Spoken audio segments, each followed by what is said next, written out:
ये कहानी जेनिफर नाम की एक बहुत ही खूबसूरत लड़की के ऊपर आधारित है, जो लड़कों को हर वक्त अपना सब कुछ देने के लिए तैयार रहती है। लेकिन इसके बदले में वो उनसे क्या क्या लेती है, ये हम आज की इस एक्सप्लेनेशन में देखने वाले हैं। आज मैं जिस फिल्म को एक्सप्लेन करने वाला हूँ उसका नाम है जेनिफर्स बॉडी, और ये फिल्म 2009 में रिलीज हुई थी।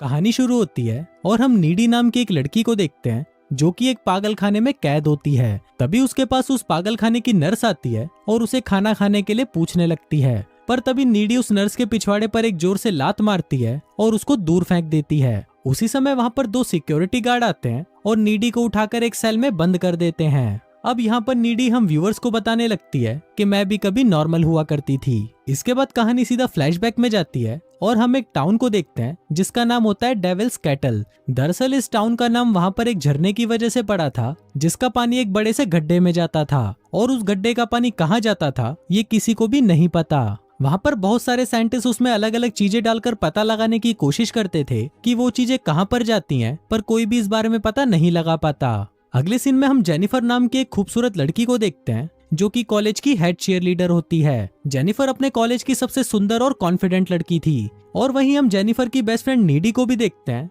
जो कि जेनिफर से बिल्कुल ही उल्टी थी, लेकिन वो दोनों बेस्ट फ्रेंड थे और अपना ज्यादातर टाइम साथ ही स्पेंड करते थे। नीडी का एक बॉयफ्रेंड भी था जिसका नाम होता है निर्मल निरोध, पर नीडी अपने बॉयफ्रेंड से ज्यादा अपना टाइम जेनिफर के साथ ही स्पेंड किया करती थी। फिर एक रात नीडी और निर्मल निरोध साथ में घचाघच मचाने का प्लान बनाते हैं। फिर निर्मल निरोध नीडी की सुरंग की खुदाई शुरू ही करने वाला होता है कि तभी अचानक वहाँ पर कबाब में हड्डी जेनिफर आ जाती है और वो नीडी को उसके साथ एक क्लब में चलने के लिए बोलती है। अब ये देखकर निर्मल निरोध सोचता है कि आज रात तो उसे हाथ गाड़ी से ही काम चलाना पड़ेगा। फिर कुछ देर बाद वो दोनों क्लब आ जाती हैं जहाँ पर जेनिफर उस क्लब के बहुत सारे मुस्टंडों से मिलती है। अब ये सब देखकर हम व्यूवर्स को भी पता चल जाता है कि इन मुस्टंडों ने मिलकर जेनिफर की तितली का चमगादड़ बना दिया है। फिर जेनिफर की मुलाकात एक लड़के से होती है जिसका नाम होता है टोनी कक्कड़, और वो उस क्लब में एक बैंड चलाता है। फिर जेनिफर टोनी कक्कड़ से बातें करती है और उसे ड्रिंक के लिए पूछती है, जिस पर टोनी कक्कड़ भी उसे हाँ बोल देता है। फिर जैसे ही जेनिफर ड्रिंक्स लेने के लिए जाती है तभी पीछे से टोनी कक्कड़ अपने दोस्तों से जेनिफर की लेने के बारे में बात करने लगता है। वहीं टोनी कक्कड़ की सारी बातें नीडी सुन लेती है और फिर नीडी भागकर जेनिफर के पास आती है और उसे बोलती है कि टोनी कक्कड़ भड़वा है और तुम उसे अपनी प्यारी तितली मत देना।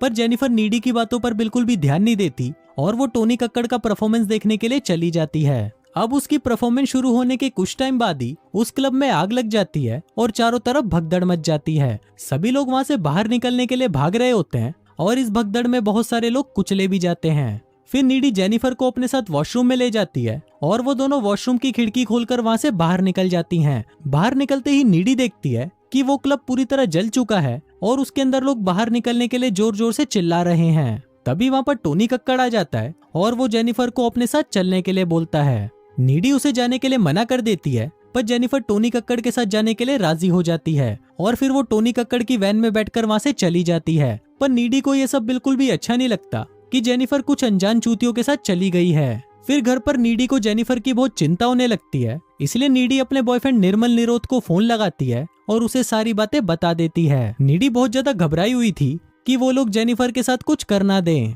तभी नीडी के दरवाजे पर कोई नॉक करता है और नीडी देखने के लिए नीचे चली जाती है। फिर वो जैसे ही दरवाजा खोलती है तो वो देखती है कि वहाँ पर कोई नहीं होता। फिर वो दरवाजा बंद करके वहाँ से जाने ही लगती है कि तभी उसको नीचे के रूम से किसी की आवाज आने लगती है। फिर नीडी उस रूम के अंदर जाती है तो वो देखती है कि वहाँ पर जेनिफर खड़ी है और उसके पूरे शरीर पर खून लगा हुआ है। इसके बाद जेनिफर नीडी का फ्रिज खोलती है और उसमें से कच्चा मांस निकालकर खाने लगती है। अब नीडी जेनिफर को देखकर बहुत डर जाती है और उससे बात करने की कोशिश करती है, पर जेनिफर वहाँ पर काफी डरावनी आवाजें निकालने लगती है और फिर वो अपने मुंह से कोई काला लिक्विड निकालकर वहाँ से चली जाती है। फिर अगली सुबह कॉलेज में नीडी जेनिफर और कल रात के बारे में सोच ही रही होती है कि तभी वहाँ पर जेनिफर आ जाती है जो बिल्कुल ठीक लग रही थी। अब नीडी जेनिफर से कल रात के बारे में बात करने लगती है, पर तभी वहाँ पर प्रोफेसर चूतड़मल आ जाते हैं और पिछली रात क्लब में मरे हुए लोगों के बारे में बात करने लगते हैं। वहीं जेनिफर प्रोफेसर चूतड़मल की बातें सुनकर हंसने लगती है, जो कि नीडी को काफी अजीब लग रहा था।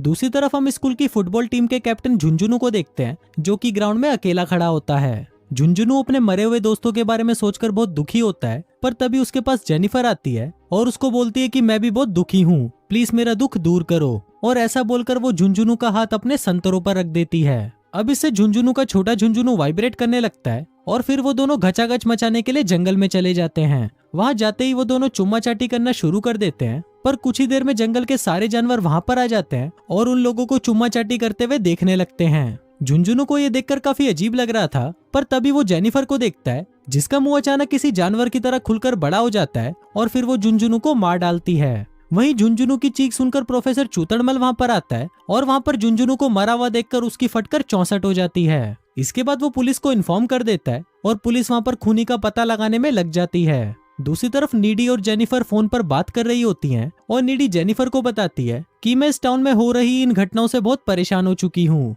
पर वहीं जेनिफर को इन सब बातों से कोई फर्क नहीं पड़ता और वो बातें करते हुए एक लाइटर से अपनी जीप को जला देती है। पर तभी हम देखते हैं कि उसकी जीप कुछ ही सेकंड में वापस नॉर्मल हो जाती है, जिसको देखकर हम व्यूवर्स को पता चलता है कि जेनिफर के साथ कुछ तो अजीब हो रहा है। अगले दिन कॉलेज में तैमूर नाम का एक स्टूडेंट जेनिफर के पास आता है और उसको साथ में डेट पर चलने के लिए पूछता है। वहीं जेनिफर भी तैमूर को हाँ बोल देती है और उसे आज रात को अपने घर पर बुलाती है और कहती है कि मैं अपना पता तुमको मैसेज कर दूंगी। फिर रात को जब तैमूर उस एड्रेस पर पहुंचता है तो वो देखता है कि वो बिल्डिंग पूरी तरह सुनसान है और वहाँ पर बहुत अंधेरा है। तभी जेनिफर वहाँ पर आती है और तैमूर के पास आकर उसे किस करने लगती है। इसी दौरान तैमूर नोटिस करता है कि जेनिफर की आंखों का कलर चेंज हो रहा है। अब ये देखकर तैमूर डर जाता है और वहाँ से भागने की कोशिश करता है, पर उसी वक्त जेनिफर तैमूर पर हमला कर देती है और उसे मारकर खा जाती है। दूसरी तरफ हम नीडी को देखते हैं जो कि अपने बॉयफ्रेंड के साथ पलंग तोड़ रही होती है, लेकिन तभी वहाँ पर उसको जेनिफर दिखाई देती है जिसको देखकर वो काफी ज्यादा डर जाती है और उठकर वहाँ से चली जाती है। नीडी कार ड्राइव करके अपने घर जा रही होती है, पर तभी रास्ते में उसे जेनिफर दिखाई देती है जो उसके कार के ऊपर जंप करती है। अभी सब देखकर नीडी की भी फटकर 64 हो जाती है और वो घर आकर रोने लगती है। इसके बाद वो जैसे ही अपने रूम में जाती है तो वो देखती है कि जेनिफर वहीं पर है। फिर जेनिफर नीडी के पास आती है और उसे रिझाने की कोशिश करने लगती है। फिर वो दोनों चुम्मा चाटी करना शुरू कर देते हैं, पर नीडी को दो सुरंगों को आपस में रगड़ने में कोई इंटरेस्ट नहीं था, इसलिए वो जेनिफर को आगे का प्रोसेस करने से रोक देती है। वहीं ये सब देखकर हम व्यूवर्स का भी मूड खराब हो जाता है क्योंकि मेन काम तो रुक ही गया था। इसके बाद जेनिफर नीडी को उस रात के बारे में बताती है जिस रात क्लब में आग लगी थी। यहाँ पर हमें पता चलता है कि उस रात टोनी कक्कड़ जेनिफर को उसी झरने के पास लेकर गया था और वहाँ पर टोनी कक्कड़ और उसका बैंड सक्सेस पाने के लिए शैतान को जेनिफर की बलि देने वाले थे। फिर वहाँ पर टोनी कक्कड़ जेनिफर से पूछता है कि क्या तुम सील पैक हो। अब जेनिफर काफी डरी हुई थी, इसलिए वो झूठ बोल देती है कि हाँ मैं सील पैक हूँ। इसके बाद टोनी कक्कड़ जेनिफर के पेट में चाकू मार देता है और उसे उस झरने में फेंक देता है। अब टोनी कक्कड़ ने तो अपना रिचुअल कंप्लीट कर लिया था और अब उसे लग रहा था कि उसका बैंड फेमस हो जाएगा, लेकिन उसके प्रोसेस में एक कमी थी और वो था जेनिफर का सील पैक ना होना, जिस वजह से जेनिफर वापस जिंदा हो जाती है और उसमें इवल पावर्स आ जाती हैं। अब ये बताते हुए जेनिफर अपने हाथ में कट लगाती है जो तुरंत वापस नॉर्मल हो जाता है। अब ये सब देखकर नीडी काफी डर जाती है और वो जेनिफर को वहाँ से जाने के लिए बोलती है और फिर जेनिफर भी उसके घर की विंडो से कूदकर वहाँ से चली जाती है। फिर अगले दिन नीडी जेनिफर के साथ जो कुछ हो रहा था उसके बारे में पता लगाने लाइब्रेरी जाती है और वहाँ पर कुछ बुक्स पढ़ने के बाद नीडी को ये पता चलता है कि टोनी कक्कड़ और उसके बैंड ने जेनिफर को सील पैक समझकर उसकी बलि दे दी थी, पर वहीं जेनिफर की बॉडी पर डेविल ने कब्जा कर लिया, जिस वजह से उसके अंदर डेविल की पावर्स आ गई हैं। यहाँ पर नीडी को ये भी पता चलता है कि अगर जेनिफर को सुंदर रहना है तो उसे इंसानों को मारकर खाते रहना होगा और जेनिफर को मारने का एक ही तरीका है उसके दिल पर वार करना। अब नीडी को ये डर लगने लगता है कि कहीं जेनिफर उसके बॉयफ्रेंड निर्मल निरोध को भी ना मार डाले, इसीलिए नीडी निर्मल निरोध के पास जाती है और उससे ब्रेकअप कर लेती है। साथ ही वो उसे ये भी बताती है कि जेनिफर अब एक डेविल बन चुकी है, पर इस पर निर्मल निरोध उसकी बातों पर विश्वास नहीं करता और वहाँ से चला जाता है। उसी रात स्कूल में एक डांस पार्टी होती है और सभी लोग उस पार्टी में जाने के लिए तैयार हो रहे होते हैं। तभी नीडी भी सबसे पहले उस पार्टी में पहुंच जाती है और वहाँ पर निर्मल निरोध का इंतजार करने लगती है। दूसरी तरफ निर्मल निरोध पैदल ही अपने घर से उस पार्टी में जा रहा होता है। तभी रास्ते में उसे जेनिफर मिलती है और उसे नीडी के बारे में बताने लगती है। जेनिफर उसे बताती है कि स्कूल टाइम में नीडी के मौत के कुएं में बहुत सारे लड़कों ने अपनी बाइक चलाई है। अभी सभी बातें सुनकर निर्मल निरोध काफी सैड हो जाता है, पर तभी जेनिफर उसे रिझाने लगती है और उसके साथ घचाघच करने के लिए उसे लेकर एक सुनसान जगह पर आ जाती है। वहीं पार्टी में नीडी को ऐसा एहसास होने लगता है कि शायद जेनिफर उसके बॉयफ्रेंड के साथ कुछ बुरा करने वाली है, इसलिए वो परेशान होकर निर्मल निरोध को ढूंढने के लिए पार्टी से बाहर आ जाती है।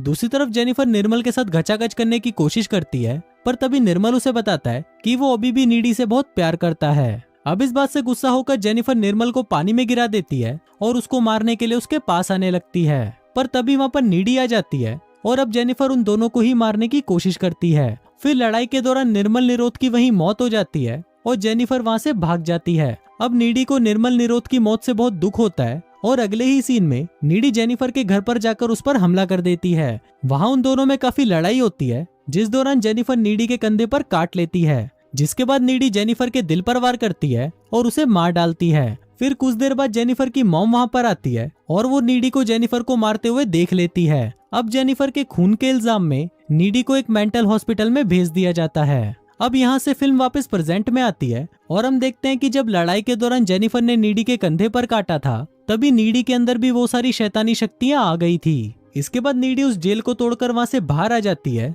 और वहाँ से सीधा उस झरने के पास जाती है जहाँ पर जेनिफर की बलि दी गई थी। अब फिल्म के लास्ट सीन में हम देखते हैं कि टोनी कक्कड़ और उसका बैंड काफी फेमस हो गया है, पर कुछ ही दिनों के अंदर उसके बैंड के सभी लोग मारे जाते हैं और सीसीटीवी फुटेज से पता चलता है कि नीडी ने ही जेनिफर का बदला लेने के लिए उनको मार डाला है। और फिर इसी के साथ ही ये फिल्म यहीं खत्म हो जाती है।